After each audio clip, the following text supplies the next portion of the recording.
Hey, what's up guys? Gons here for the FaceLikeTheSun YouTube channel. Just want to relay for you all the propaganda out there regarding space and continue to do so. I'm doing it because it seems to be one of the most in-your-face things out there right now.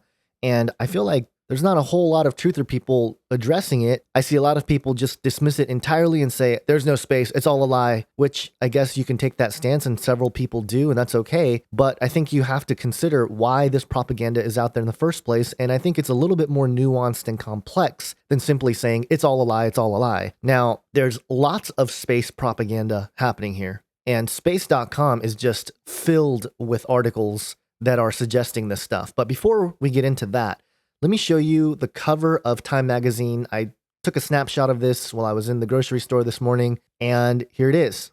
Time magazine, David Bowie, His Life on Earth, 1947 to 2016. Now, it just stood out to me just because I've been looking at this stuff from this lens or this angle of trying to dig into what might be going on. And I thought it was interesting that it says His Life on Earth. And, perhaps that's just an homage to his aspirations of beyond death. Or Time magazine is flat out telling us, hey, this was his life on Earth, and now he is living elsewhere. And I mean that not so much in the spiritual sense, I mean that in a physical sense, that perhaps he either faked his death or he's part of a program to cryogenically freeze himself or whatever the situation is that these elite are into. I think this is a hint towards that. Now, touching on the Star Wars thing again, Star Wars, History and Legacy on Space Exploration. This article was published just yesterday on January 26th, and it pretty much goes through how the Star Wars story has influenced space exploration. And it says here, quote, in 2007, Shuttle Discovery launched Luke Skywalker's lightsaber into space to commemorate the 30-year anniversary of the franchise. The ceremonies on the ground surrounding its handover to NASA included appearances by Chewbacca and Imperial stormtroopers. So again, we have Star Wars imagery and even rituals, if you want to call it that. A commemorative Luke Skywalker lightsaber that was shuttled out into space. Now, I just still find this very interesting. And I don't know exactly what the answer is here, but I find it fascinating that you would have these government institutions like NASA. And, I reported on how they had R2-D2 and stormtroopers at a White House press conference in a video I made a few days ago. So again, the Star Wars imagery is showing up over and over again, and it seems to be part of the conditioning, the programming that's happening. And so it makes me just curious about what is really going on here. Now, one of the reasons why the lightsaber in particular is very interesting to this discussion is because some researchers have pointed out that the lightsaber resembles an ancient Egyptian symbol called Djed, and it's a pillar-like symbol in hieroglyphics representing stability. It's associated with the creator god Ptah and Osiris, and the Egyptian god of the afterlife, the underworld, and the dead. It's commonly understood to represent his spine. And the Djed pillar was an important part of ceremony called raising the Djed, which was part of the celebrations of Heb-Sed, the Egyptian pharaoh's Jubilee celebration, and it commemorates Osiris's triumph over Set. And it was used as amulets as well for the living and the dead. It was placed as an amulet near the spines of mummified bodies, which was supposed to ensure the resurrection of the dead, allowing the deceased to live eternally. And the Egyptian Book of the Dead lists spells, which when spoken over a gold amulet hung around the mummy's neck, ensures that the mummy would regain use of his spine and would be able to sit up. So again, all these interesting references here with the Djed, and of course the Jedi, if you think about it, is pretty crazy, right? When you start getting into some of the underlining ideas that come from Star Wars. So again, more connections being made here. Now, Space.com also reported earlier this month 11 space movies to watch in 2016, and a couple of them have already come out.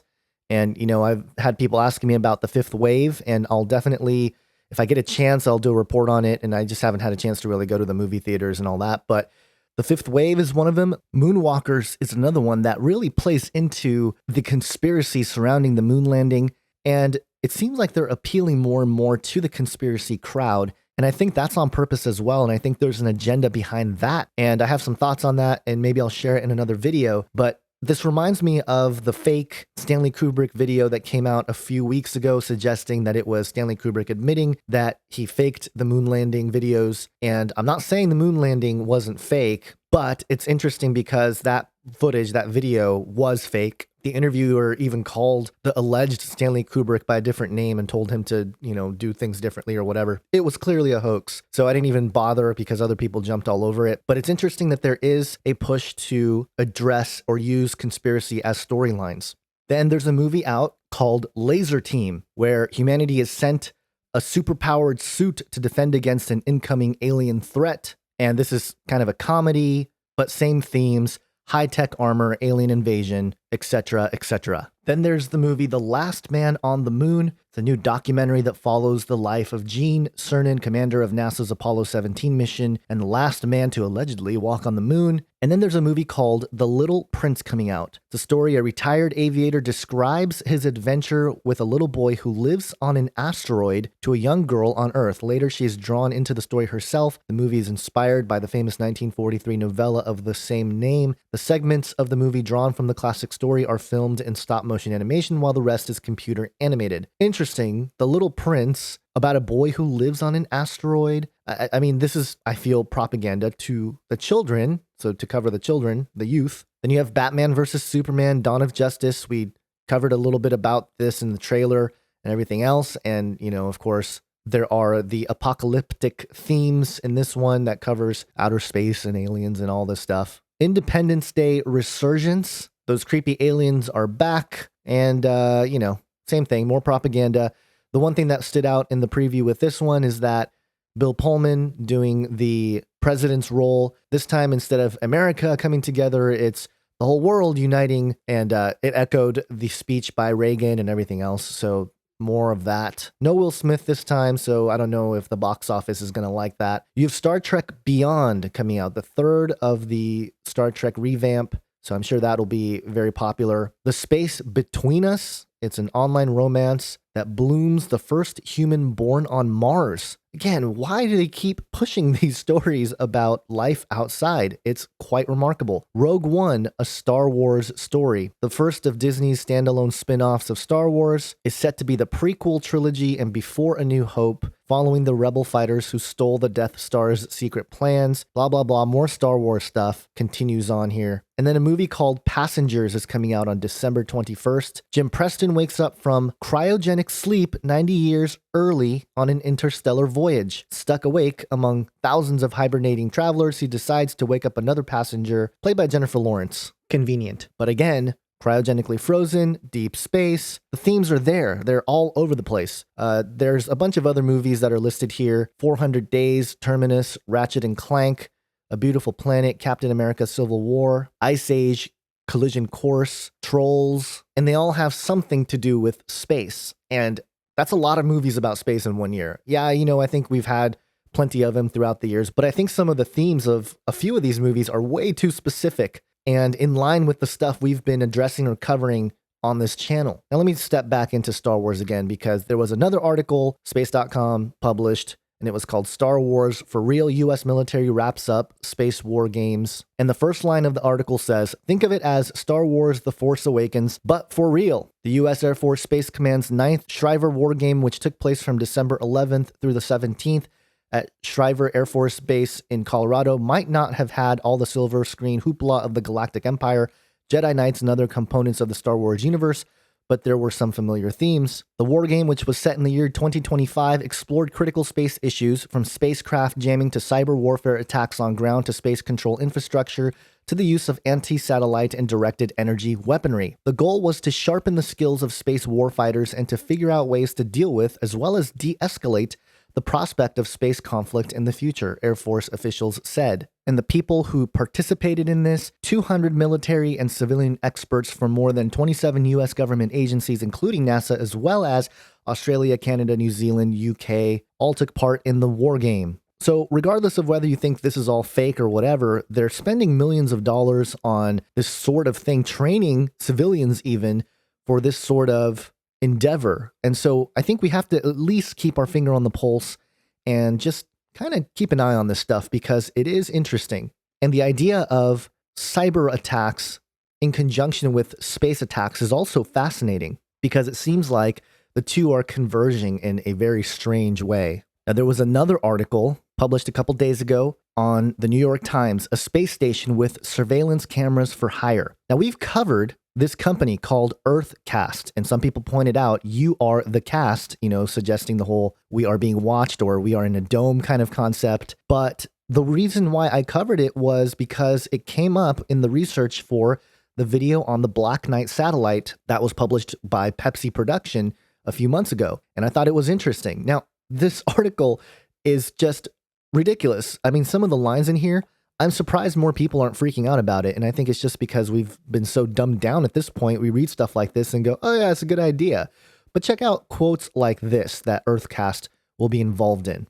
Airbus, a giant military contractor, contacted Frontex last year about what it called a floating frontier surveillance platform that could be used to monitor inland waterways and estuaries, lakes. A Massachusetts company wanted to sell a field deployable rapid DNA analysis system to generate DNA profiles in 84 minutes. A third company said it could create algorithms to predict border crossing. But the most otherworldly idea belonged to EarthCast. Its cameras, one for video and the other for still images, could be used for the detection of borders activities, EarthCast said in an email to Frontex. EarthCast said its cameras offered an unprecedented capability for an integrated, persistent space surveillance, as well as what it called extraction of situation awareness at certain regions, facilities, or events. The space station was set up for peaceful purposes in 1998 by the US, Russia, Canada, Japan, and the European Space Agency. Is there a spy satellite lurking in its rafters? The EarthCast solicitation pointed out that the cameras could, quote, help to provide reliable evidence on certain events without intruding on neighboring countries' airspace with airplanes or drones. Now, did you guys all catch that? An unprecedented capability for an integrated, persistent space surveillance. I mean, they're just pretty much admitting here, hey, we could just watch you from space. And we have this DNA analysis system that can identify people. Big Brother, the big eye in the sky. I mean, this is pretty much it. Very interesting that this is all going down. EarthCast also is said to have signed a 5-year, $65 million contract with an unnamed customer, according to Canadian securities filings. And one of its most recent filings said that many government customers needed satellite imagery to supervise and manage, among other things, resources, animal migration, and national borders. A variety of customers used EarthCast services to track environmental changes, natural disasters, and human conflict. So they're pretty much admitting here that they have a big eye in the sky. They're watching us, and they seem to have no shame in admitting that fact. Now, the final story I want to relate to you is NASA to pay tribute to the crew of the Challenger on the 30th anniversary of ill-fated launch.